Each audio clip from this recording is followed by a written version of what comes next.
au Nymphéa. Merci beaucoup Thierry Gandillot. Alors je reçois quant à moi Tariq Ramadan, qui est le demi-auteur, si je puis dire, d'un livre qui vient de paraître, un dialogue très intéressant entre Edgar Morin et Tariq Ramadan, dialogue recueilli par Claude-Henri Dubord.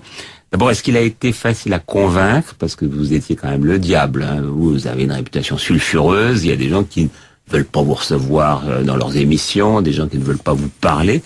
Est-ce que lui a dit oui tout de suite ? Oui, je crois que c'est ceci qui est tout à fait particulier avec Edgar Morin. D'abord, c'est une pensée extrêmement profonde, un humanisme réel et très profond, puis le courage.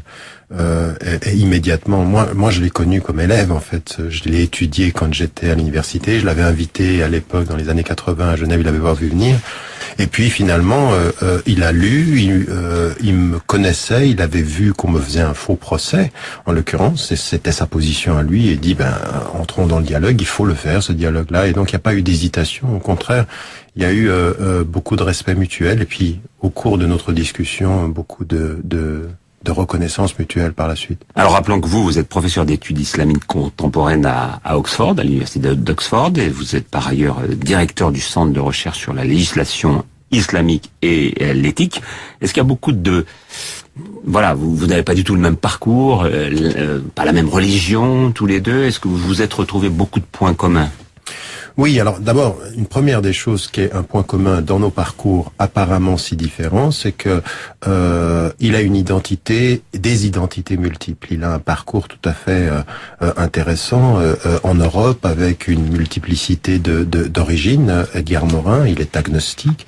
J'ai, pour ma part, je viens d'Égypte, j'ai vécu, je suis né à Genève. Vous croyez en Dieu. Je crois en Dieu. Et donc, il y a eu déjà toutes ces discussions sur la transcendance qui étaient importantes. Et puis, à un moment donné, ce qui était fondamental, c'est qu'est-ce qui détermine notre humanité? Comment est-ce que l'on s'engage par rapport à soi et par rapport à autrui?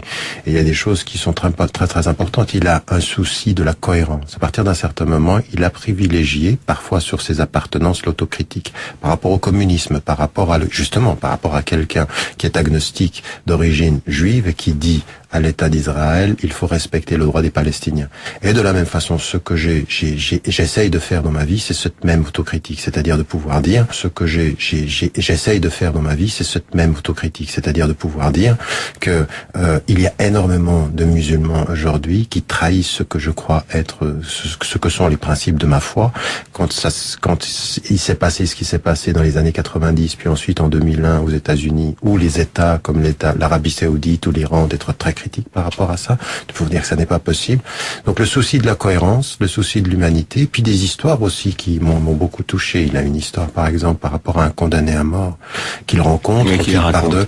À la fin, on termine sur le pardon, et j'ai eu les mêmes choses. C'est-à-dire que vous voyez, dans la différence des parcours, ce qui est extrêmement important dans ce dialogue, c'est les résonances. C'est-à-dire qu'il y a quand même au fond de l'humanité, quelque chose qui est plus commun que la différence des parcours. Alors justement, le dernier mot d'Edgar Morin, c'est sur le pardon. Le fait que par le pardon, on puisse réveiller quelqu'un, réveiller les forces qui sont bonnes en lui, est en effet merveilleux. Il y a tout un chapitre très intéressant, le chapitre 9 sur le fondamentalisme. Vous êtes inquiet de ce qu'est l'accueil de l'islam désormais en France, où les gens ont peur, carrément ils le disent maintenant, pas d'ailleurs forcément les xénophobes, mais des gens ont peur de cette religion.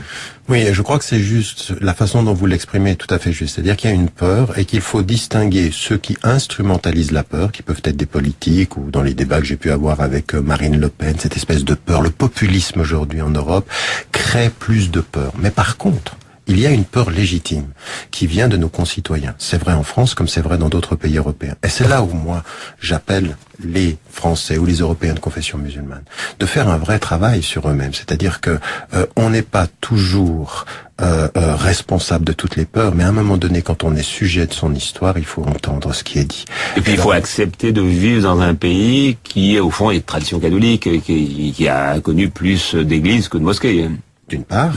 d'une part, c'est vrai, et puis en plus, dans un pays qui a une tradition laïque et qui dit, de ce point de vue-là, que dans l'espace public, il faut qu'on réussisse à vivre ensemble. Et moi, ma thèse, aujourd'hui, c'est de dire aux Français de confession musulmane, écoutez, la question de l'intégration, elle doit être pour vous une question dépassée.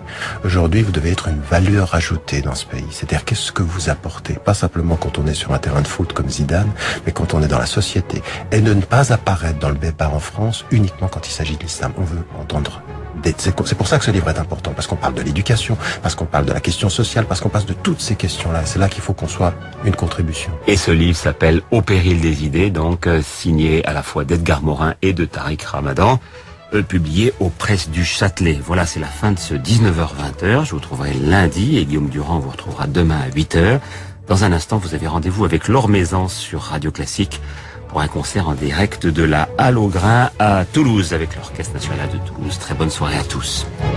Radio Classique. Vivez en exclusivité le Festival de Pâques d'Aix-en-Provence comme si vous y étiez. Du 14 au 19 avril, Radio Classique